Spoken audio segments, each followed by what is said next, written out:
My name is Evelyn Whitmore, and I'm 73 years old. For most people, that means I should be sitting quietly in a rocking chair. Grateful for whatever scraps of attention my family throws my way, but I've never been most people. And when my own daughter and son-in-law dumped me in Willowbrook Care Centre like yesterday's garbage, they made the biggest mistake of their lives. You see, they thought they knew everything about me. They thought I was just a lonely widow with a modest pension and a small house in Savannah, Georgia. What they didn't know was that I'd been quietly building a fortune for 30 years, real estate investments, stock portfolios, and a little antique business that had grown into something worth millions. They never bothered to ask about my life because they were too busy planning how to get rid of me. Before I tell you exactly how I made them pay for their betrayal, I want you to know that this story gets more shocking with every twist. If you're enjoying stories about family betrayal and sweet justice, please hit that subscribe button and ring the notification bell. It really helps our channel grow. And if you've ever faced a similar situation where family members underestimated you or treated you poorly, please share your story in the comments below. We love featuring real stories from our community. Trust me, after you hear what my daughter Victoria did next, you'll have plenty to say. Now, let me take you back to where it all began. It was a Tuesday morning in March when my husband Charles passed away. We'd been married for 47 years, and suddenly I was alone in our beautiful Victorian home on Forsyth Square. The funeral was lovely. Charles would have been pleased to see how many people came to pay their respects. But what happened afterwards still makes my blood boil. 3 days after we buried my husband, my daughter Victoria arrived at my front door with her husband Marcus and their twin teenage sons, Tyler and Trevor. I was still in my black dress, still processing my grief, when Victoria waltzed into my kitchen like she owned the place. "Mom, we need to talk," she said, her voice dripping with fake concern. Victoria had always been beautiful, tall, blonde with Charles's piercing blue eyes. But there was something cold in those eyes now, something calculating that I'd never noticed before. Marcus stood behind her, adjusting his expensive suit. He worked in finance, made good money, but I knew they'd been living beyond their means. The boys barely looked up from their phones, too absorbed in their teenage world to acknowledge their grieving grandmother. "Of course, sweetheart," I said, pouring myself a cup of tea with shaking hands. "What's on your mind?" Victoria exchanged a look with Marcus before sitting down across from me. "Mom, we're worried about you. This house is too big for you to manage alone, and after Dad's medical bills," I set my teacup down carefully. "What medical bills?" "Your father's insurance covered everything." "Well, yes, but," Victoria fumbled for words, "the point is, you shouldn't be living alone. What if you fall? What if something happens?" Marcus stepped forward then, his salesman smile plastered on his face. "Mrs. Whitmore, we've been looking into some excellent care facilities, places where you'd have company, activities, professional care." "Nursing homes," I said flatly. "Assisted living communities," Victoria corrected quickly. "Mom, we've already put a deposit down on a lovely place called Willowbrook. It's only 20 minutes away. And we could visit every week. I'd raised this girl, sacrificed my own dreams to make sure she had everything she needed. And she thought visiting once a week was generous. "I don't need assisted living," I said quietly. "I'm perfectly capable of taking care of myself. Mom, be reasonable." Victoria's voice had an edge now. "You're 73 years old. You can't keep living in denial." That night, after they left, I sat in Charles's study and really looked at our financial situation for the first time in years.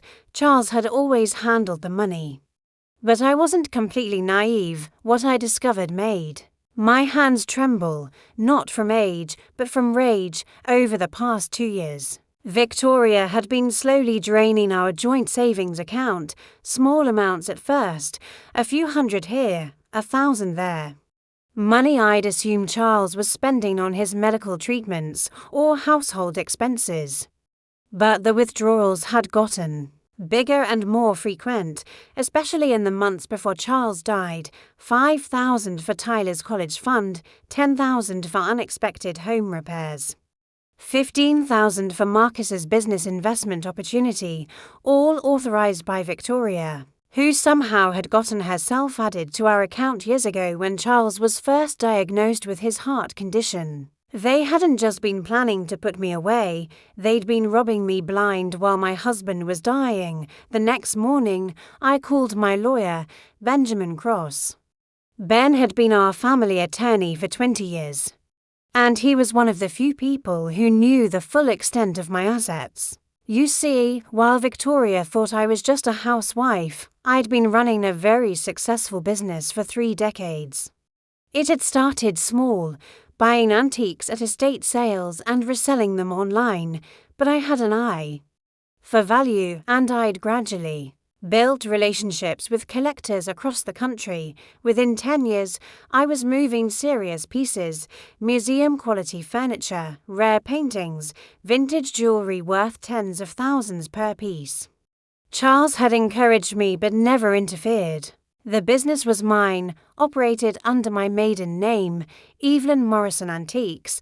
The profits went into separate accounts that Victoria didn't even know existed. Ben, I said when I reached him, I need to see you today, it's urgent, to ours. Later, I sat in Ben's mahogany-panelled office while he spread out my financial statements. Even I was surprised by the numbers.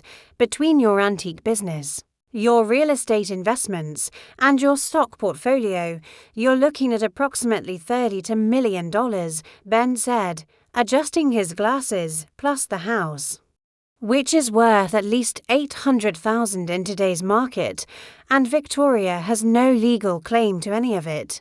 None whatsoever.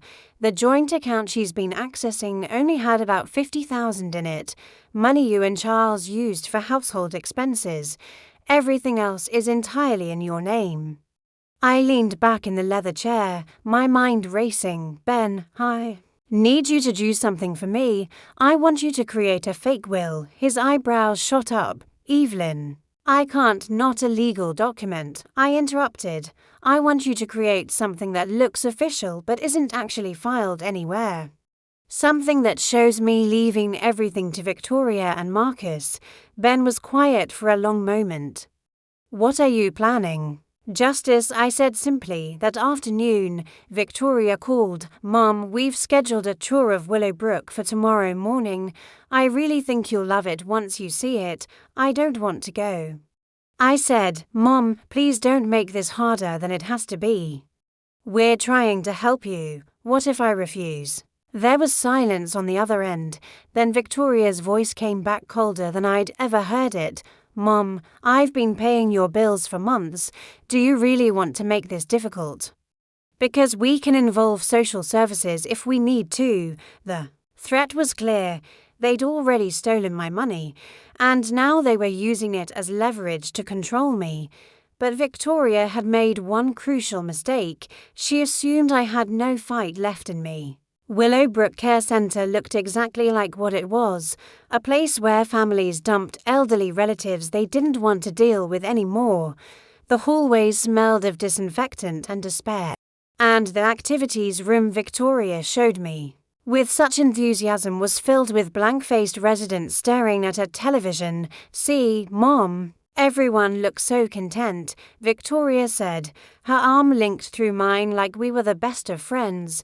The director, a thin woman named Mrs. Patterson, led us through the facility with practiced enthusiasm. We have bingo on Tuesdays, movie nights on Fridays, and our dining room serves 3 nutritious meals a day. What about visitors?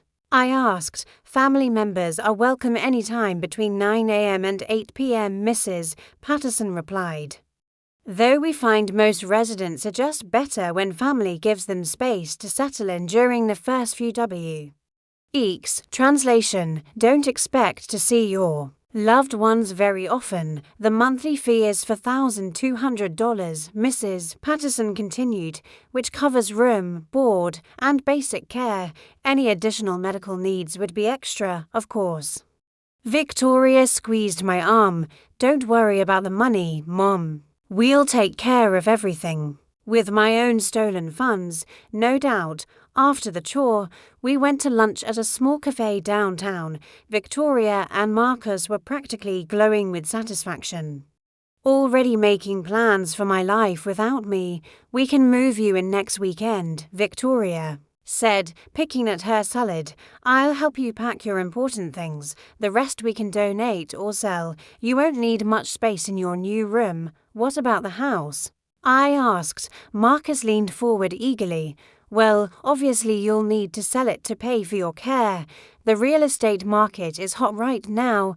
We could probably get $600,000, maybe more. They'd already had it appraised. Of course they had. I've been thinking, I said carefully, maybe I should update my will before I move, just to make sure everything is in order. Victoria's eyes lit up. That's very responsible of you, Mom. Do you want me to make an appointment with a lawyer? I've already spoken to Ben Cross. He's preparing something for me to sign next week. I watched Victoria and Marcus exchange a look across the table.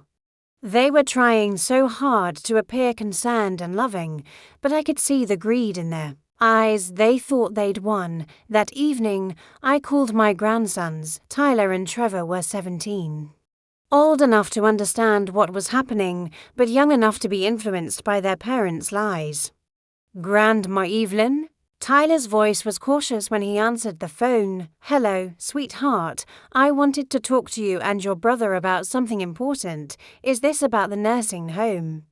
Because Mom said you're really excited about moving there, I closed my eyes. What do you think about it, Tyler? Honestly, there was a long pause. I don't know, Grandma. Mom says it's for the best, that you can't take care of yourself anymore. Do I seem unable to take care of myself to you? Another pause. No, but Mom says you're just good at hiding. It's that you could fall and hurt yourself, or forget to eat, or they'd poisoned my own grandsons against me, filled their heads with lies about my supposed incompetence.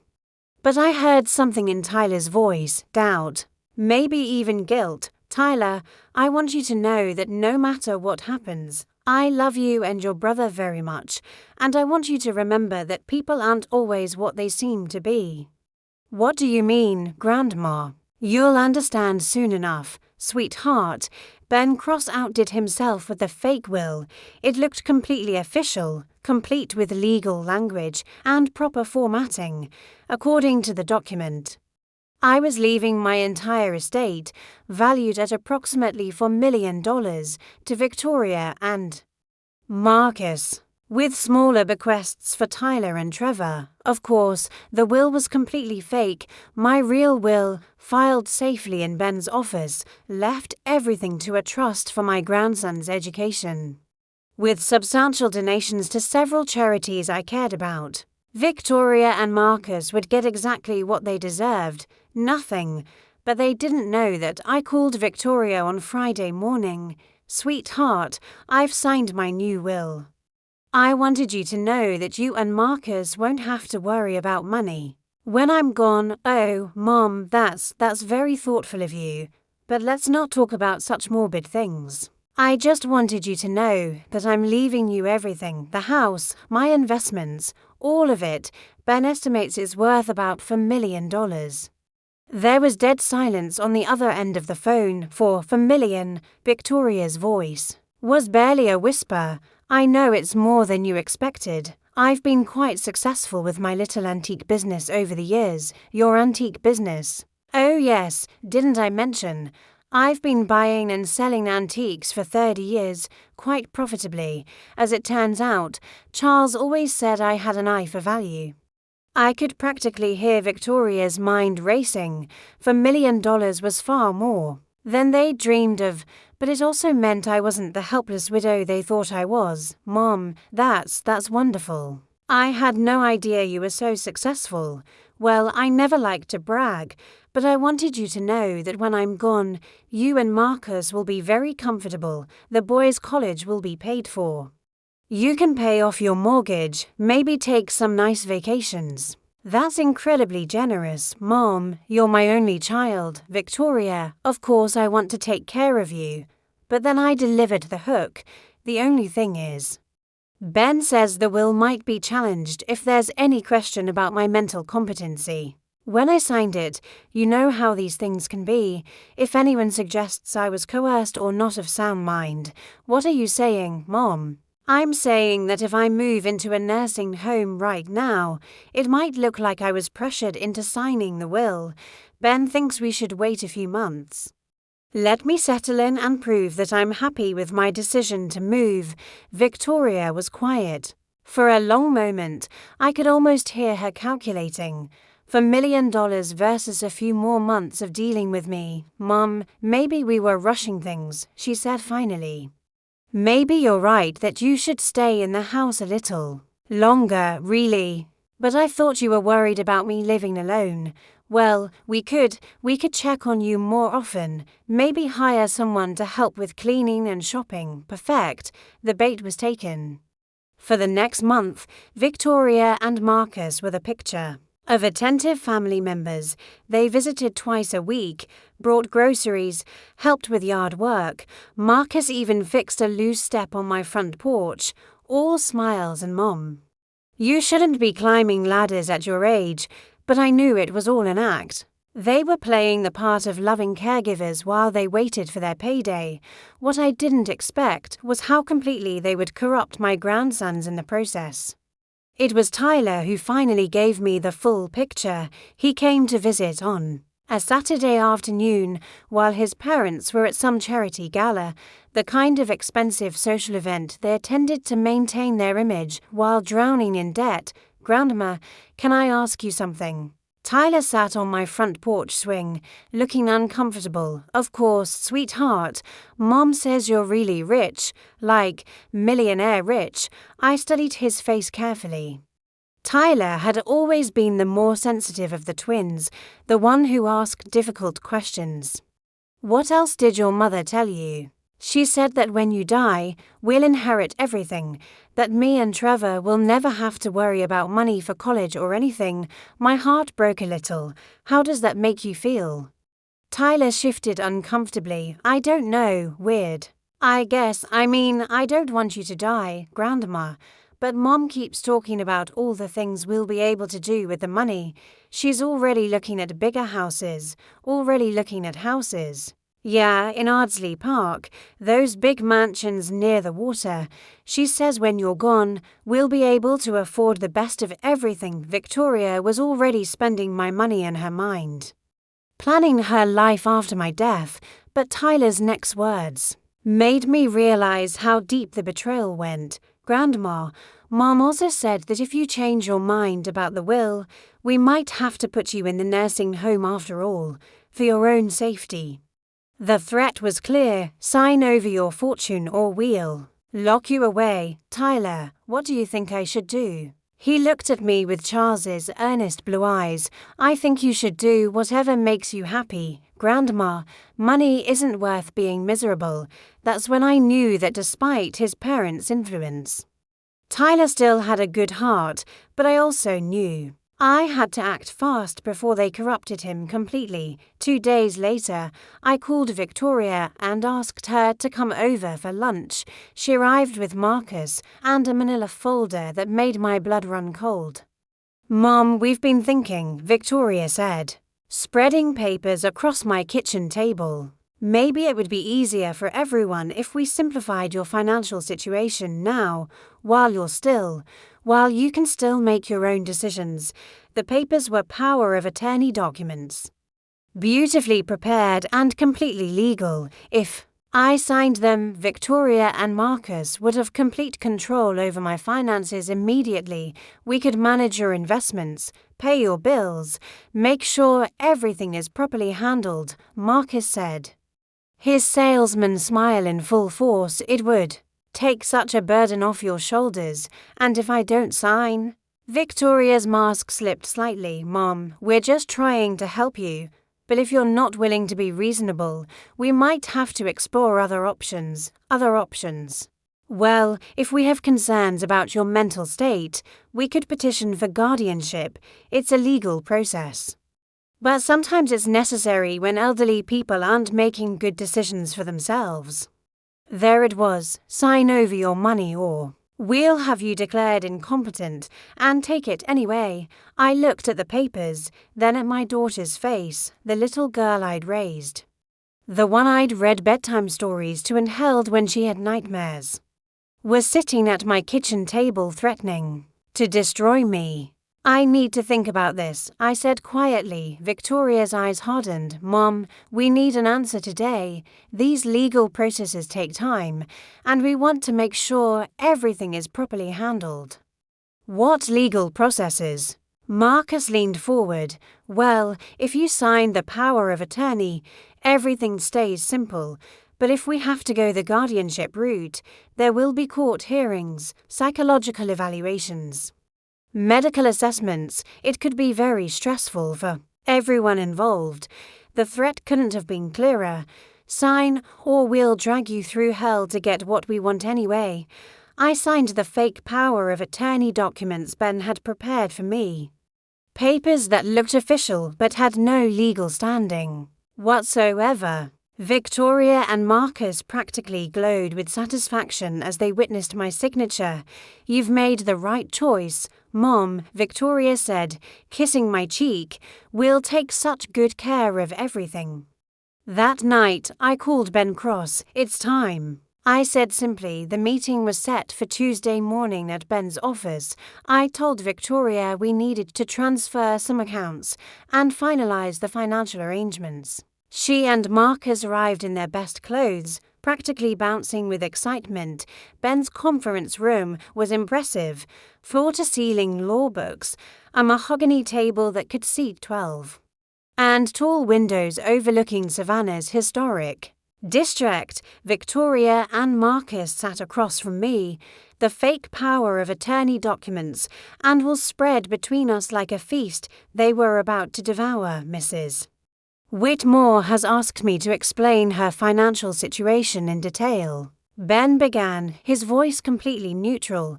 So you understand exactly what you'll be managing. He opened a thick folder and began spreading out bank statements, investment portfolios, and property deeds. Victoria's eyes grew wider with each document. The antique business has been remarkably successful, Ben continued. Current inventory is valued at approximately $400,000. The real estate investments include 3 rental properties downtown, currently generating about $8,000 monthly income. Marcus was practically drooling. This is incredible. Mom, I had no idea you were so successful. And then there are the investment accounts, Ben said, producing more statements, conservative portfolios.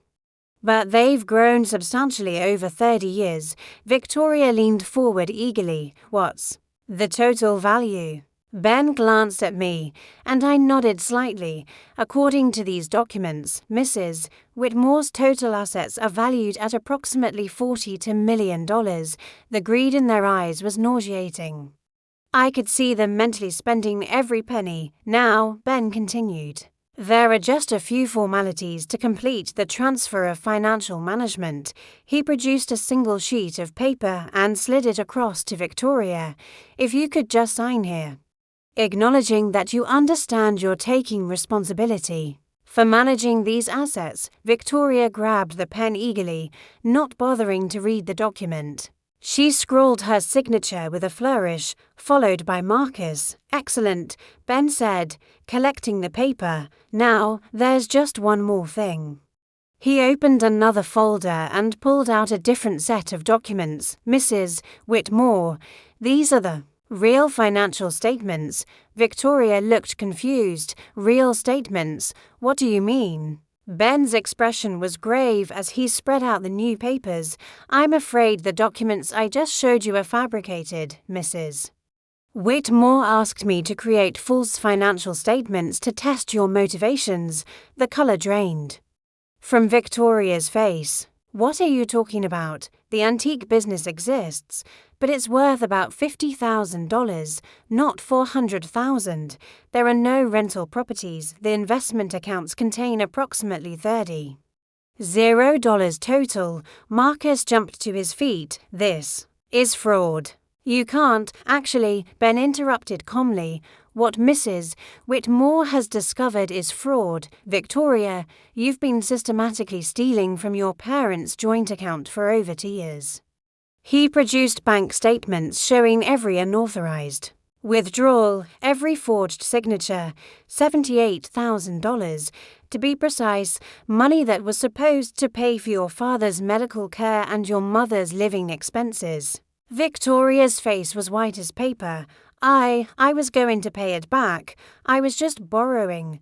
With money you thought you'd inherit from your mother's death. Ben finished. Money that, by the way, doesn't exist, but I wasn't finished with them. Yet, Victoria, I said quietly, do you remember what you signed a few minutes ago? She looked down at the paper in Ben's hands, confusion clouding her features. That was a confession, I continued.